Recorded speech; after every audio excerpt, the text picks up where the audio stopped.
Now let's speak about attacks on services, on applications of the internet. And there are many. And the reason is the internet enables access to various popular services from very different nature. So the famous World Wide Web, email, data transfer, computer remote control, telnet, SSH. These all are applications of the internet. Each of the service is based on a specially developed software, so-called application protocol. And these protocols, like all software, can have weaknesses, can have vulnerabilities.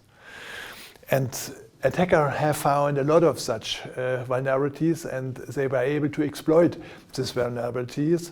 And by means of this exploit, they are able to attack a system, to get access to secret data, or to disturb something. Let's start and let's consider some concrete attacks. And a famous one are the denial of service attacks. And there is a simple goal of the attack. The attacker wants to get the service terminated, or at least to restrict the functionality of that service. So these are the famous denial of service attacks. So the idea is to come in a situation that the service is no longer available for interested user, or that it needs long time for the users to get served. The common attack method for such a denial of service attack is simply bombardment of a service with requests. Each service is used that the user sends a request, and then the service replies. Each client request to a server, of course, occupied some resources of the server.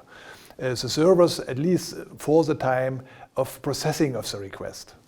So to disturb such the work of such a service is to overload this resources, this resource requirements. Resources that are needed for performing the task are memory, network bandwidth, computing power. And if the attacker are able to send a large number of simultaneous requests in the same moment to a service, this can lead to an overload of the server, of the service, and in the result, the service is no more able to react in the right way. So the requests from the attackers are designed in such a way that as many resources as possible are tied up for as long as possible.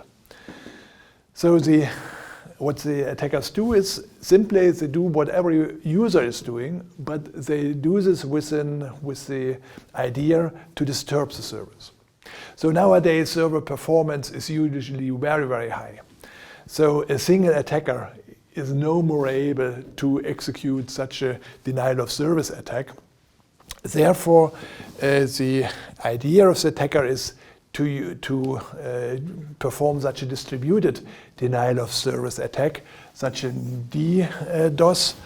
And here the attacker or multiple coordinated attackers send a flood of queries from different sources. And the question now, how they can organize this. So a variety of attacker sources are synchronized via agreements in forums or in small helper programs or malware. So we already discussed about botnets. So the idea here is of the attacker to, by means of malware, for example, or by means of such a forums agreement, that many users in the same moment send a request to the service. And then, even if the servers are very powerful behind the service is overloaded by the multitude of requests. So the distributed denial of service attacks are very often carried out by botnets, and we discussed this already. Sometimes they consist of millions of bots. So the idea, to repeat this, of the botnet was that there is a central command and control server which is controlled by the attacker, and the attacker launches the attack. That means the attacker sends the request, and the Trojans on the hijacked computers on the signal of such a command and control server, they perform the time synchronized attack. They send in the same moment all the bots of that botnet set in the same moment the request to the service. So here we see it in a picture. This is the victim, and here is the attacker with his command and control server. So before he can perform such an attack, he needs to acquire such bot computers. That means he needs to get a malware installed of the computer, which hear and wait for a command of the command control server to perform in this way a request for this computer.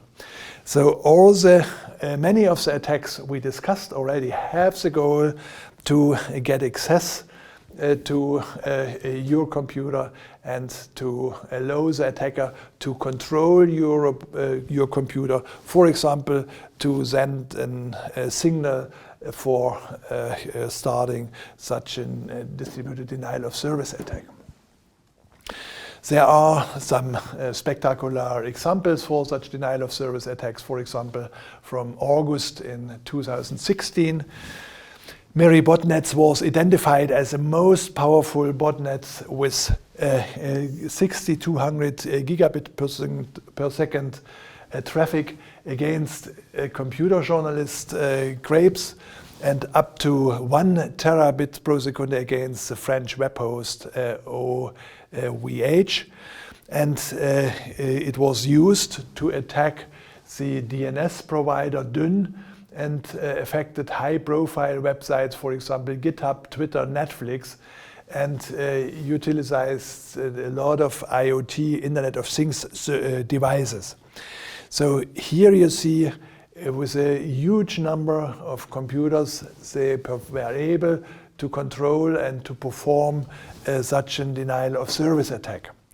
Another example, another famous example of such a denial of service attack was in February 2014, distributed denial of service attack on the Cloudflare infrastructure of a provider of such a denial of service protection with the highest load of up to 400 gigabits per second. So there are some protections running in the internet, try to find such sources for such denial of service attack, try to recognize denial of service attack and to provide some protection.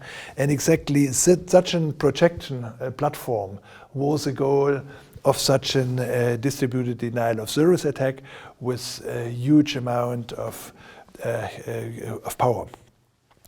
Last, I want to mention a denial of service attack from March 2013, an attack on spamhaus.org. This is a known operator of a blacklist for spam email addresses. So also you see here that the attacker are very much interested to attack also such protection platforms and protection services. We can speak a lot more about denial of service attack, but we want to consider different services and attacks against different services. For example, attacks against email system. And an important attack via the email system is sending of phishing and spam messages. The phishing and spam messages account for 80% of all email traffic. So it's a huge problem that only 1 of 5 emails is a real email, the other are spam and phishing mails. Normally, such phishing and spam mails contain advertising of fraudulent messages. So the sender's address is typically a fake. We already spoke about email spoofing. So this is that the attacker are not detected, and many people do not know that their email address is misused as sender address for such phishing or spam messages. The distribution is typically organized via botnets. In this cases, mostly from the email account of users of the bots, the provided bots of such a botnet. And another typical way for sending such phishing and spam messages are the open relay server. These are servers faulty configured to allow that emails are also sent if the sender account is not verified. So there are ways to send a huge number of spam and phishing mail for different purposes, for different criminal purposes. Another attack that is run by means of email are that malicious code is sent. Typically, that malicious code is sent hidden in a spoofed email, for example, in a form of an email attachment. So in the moment, if the victim unknowingly activates this attachment, opens this attachment, then this hidden code in this attachment is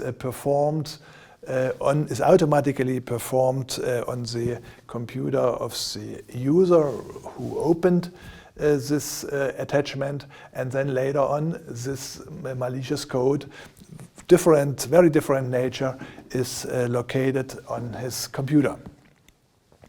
Also, denial of service attacks are possible on email servers. So the server can handle only a limited amount of open TCP connections which are used when an email is sent or received. And the idea is to disturb the functionality of such an email server, or even to crash him down. So an attacker makes numerous the idea of such denial of service attack is that an attacker, because the server is only able to handle a limited number of such TCP connection, the attacker makes numerous connections to email server without the idea to send data. The idea is to open such connection to take and resource of the server that the server is no more able to work in the right way. So then data is deliberately transmitted very, very slowly in order to keep the connection open for a long time. This is so-called slow loris attack. To keep it open for a long time, and since the server can handle only a limited number, so after a while the server is no more able to work correctly. Another attack on the email system is a brute force attack. So an attacker systematically attempts to log on to the email server by trying all possible user password combination.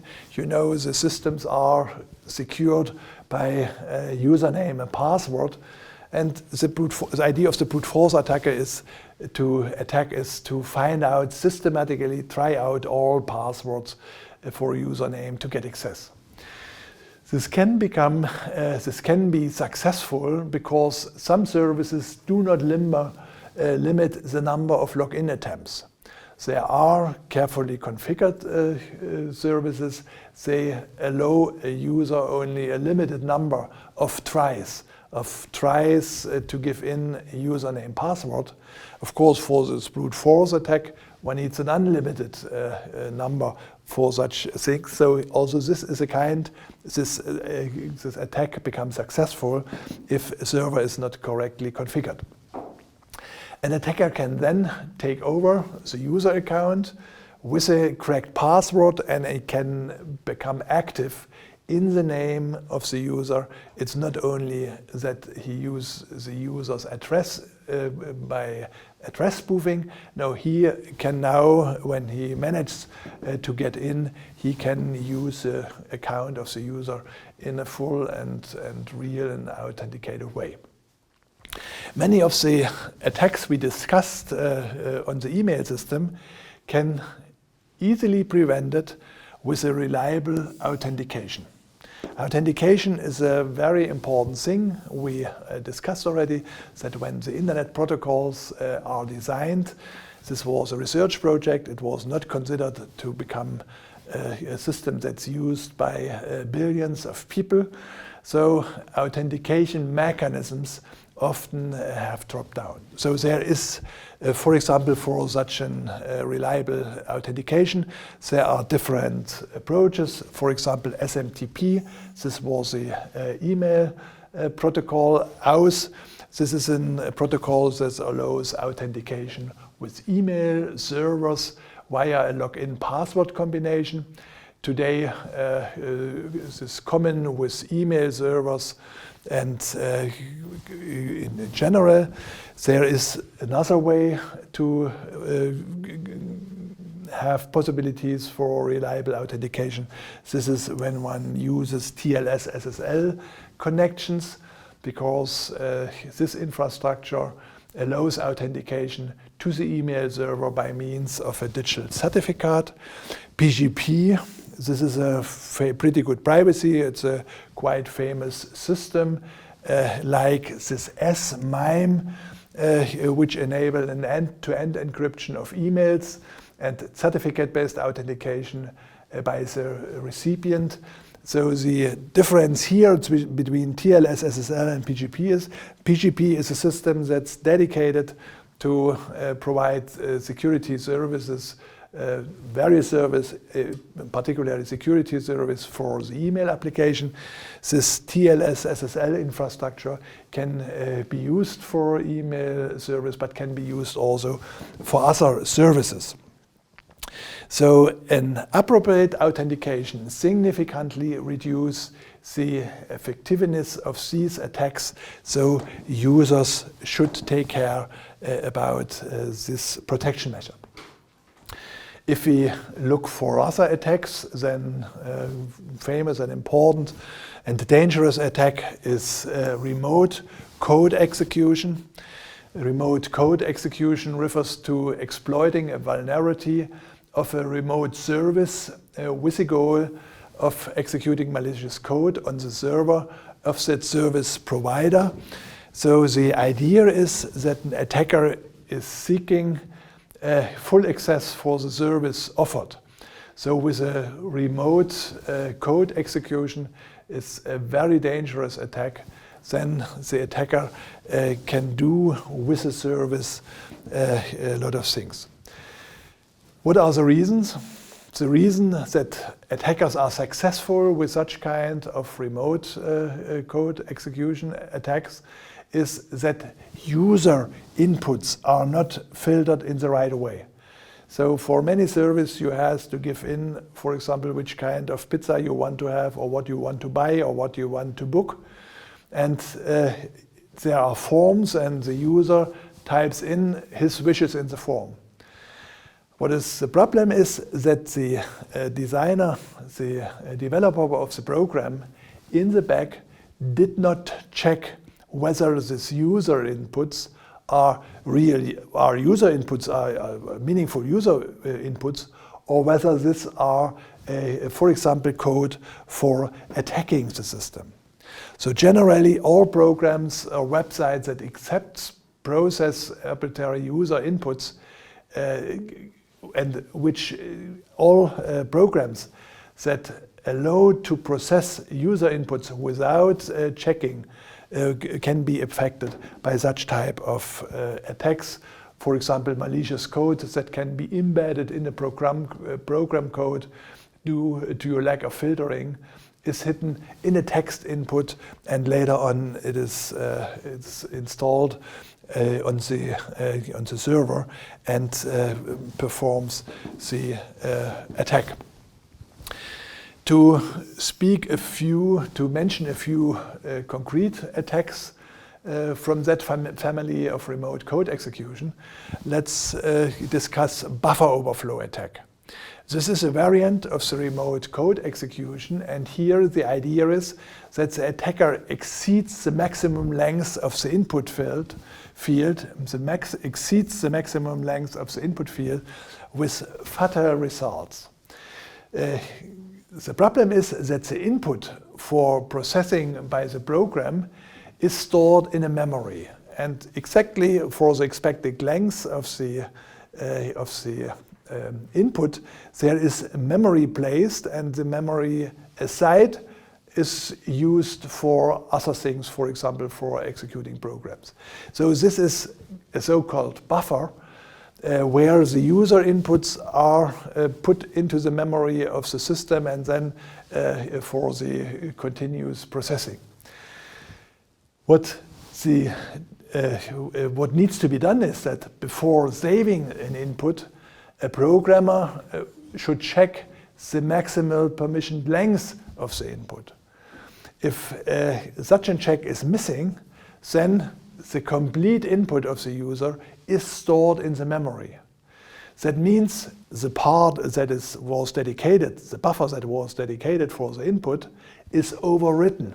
Also, neighbor parts of the memory are overwritten with the input, and now the attackers try to exactly misuse this by overriding the memory with malicious code. So it is particularly dangerous when an attacker manages to override memory in such a way that the program floor allows the execution of the overwritten of the malicious code. There are different types of such buffer overflow. Some of this buffer overflow only disturb the functionality of the service, but this really dangerous buffer overflow attacks, they are so sophisticated that they place executable code, malicious code on the memory, and then the system performs this.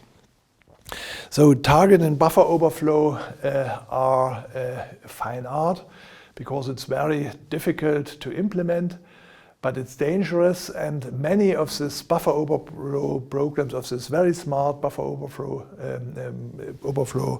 attacks, can be loaded from the internet and can be applied by people that would not be able to design such an attack. The next example, last example for such a remote code execution, I want to give are injections. Also, injections are variations of the remote code execution, and here the idea is that an attacker embeds an executable program code into its user input code injection. For example, for databases. SQL is a language for working with databases, for querying databases. Also, JavaScript code is injected into HTML input fields. So the task of the developer, when he develops such a services, he needs to check the input for unauthorized code injections. He needs to check the input for the length, for example, to prevent buffer overflow, and the developer needs to check inputs that there is no code inside which later on can be executed. The best way is that the input of the user is not directly taken over for execution. So that's the reason that for many services, well-designed services, the user can only click on some input field and not write text in it or other things.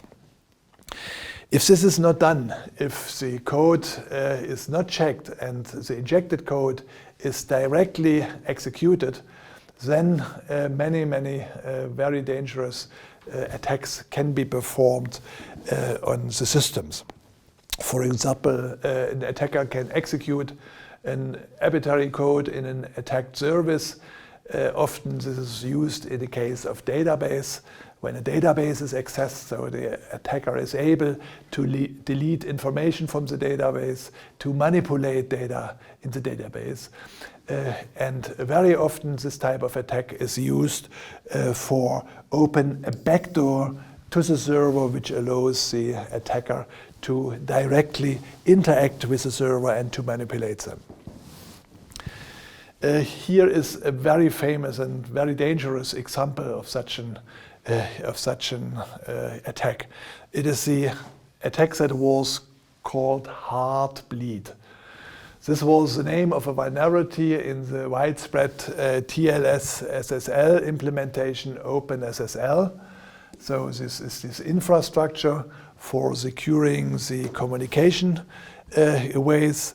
So SSL TSL reminder was the security layer in the Internet Protocol stack, which allows to encrypt all the communication, which allows to authenticate the communication partners. So TLS SSL can be ensured for an end-to-end encryption and secure authentication. Now OpenSSL is a very popular open source implementation of such an TLS SSL infrastructure, and there was the attacker were able to realize that there was a very small vulnerability that can be misused for them. So Heartbleed allowed the reading of this attack allows the reading of small random parts of the memory of remote services that use this OpenSSL software, and if they are very clever, they could take passwords, could read passwords and others. So even an entire program memory could be read with a sufficient repetition, and this was particularly critical because there are the private key of a user, there are passwords in that program memory that became accessible by means of this vulnerability of the OpenSSL software. The vulnerability, as soon when they become public, they were fixed very quickly, but the system, the OpenSSL implementation needs to be updated so that this fix also come into place. As long as a user uses an OpenSSL installation without that fix, he or she is vulnerable against this Heartbleed attack. Older versions are still in operation and are still vulnerable for that application. So here you see it is really important every time to update software on the latest status, because often the reason for the update is to close a security hole. The mistake here, the vulnerability of this OpenSSL does not come from a faulty implementation in the cryptographic function. It comes from another point. This implementation, this protocol, this TLS SSL protocol, that checks constantly whether the communication line is alive. So constantly it prompts a so-called heartbeat from its counterpart. So to check whether the partner is active, otherwise for security reason the connection is stopped. So the reply of the heartbeat prompt has the same content as a query. And in this way the sender is seeing that the partner is connected and alive. So a request is sent here in the Heartbleed from the length 11, are you okay? If you count things, are you okay? And then the response from the partner is, are you okay? So same length, same content. The memory request to if the Heartbleed is sent of course, the system has to wait for the answer. So memory needs reserved for the message that was sent. Are you okay? And then there is some other, in the program line, there are other programs. And then it's waited, and when the answer fits exactly, it's placed in that memory and fits exactly to what is then the system decides to consider that the connection can stay alive. So heartbeat response contain not only a request text, which is expected to send back by the partner, but also the length and the identical answer as a request.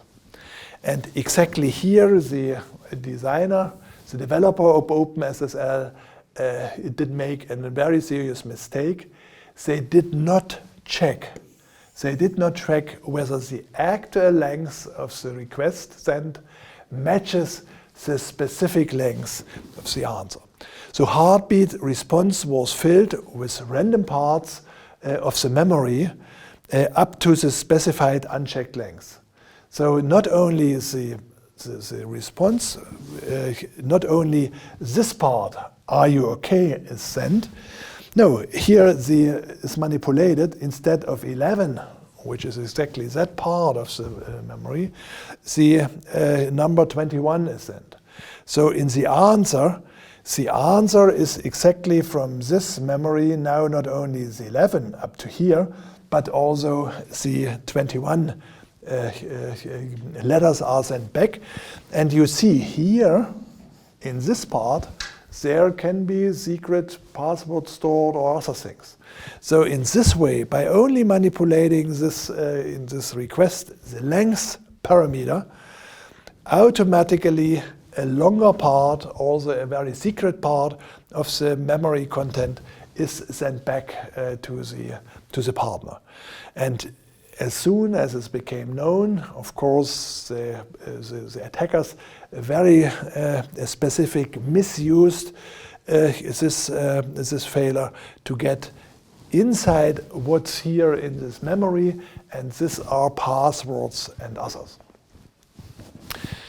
So the normal heartbeat program here is coincides that the length of the text and the length number coincide, and then only this part of the memory is transmitted. But in the malicious part, here the number does not agree with the length of the text, and it's a mistake of the developer. The developer has to check whether this number agrees with the length. Because this check was missing, such a wrong length parameter could be sent, and in this way the attacker could access inside to very secret memory content like password and others. So there are a lot of attacks against the services provided by the internet. We have shown examples from DNS, from email, and here even in the security layer, in the TLS SSS layer, there are attack possibilities. Mostly, the reason here is that attacker did not correctly design the program, did not correctly check some parameter before they continue to work, and this can cause a lot of very serious attack possibilities and failures.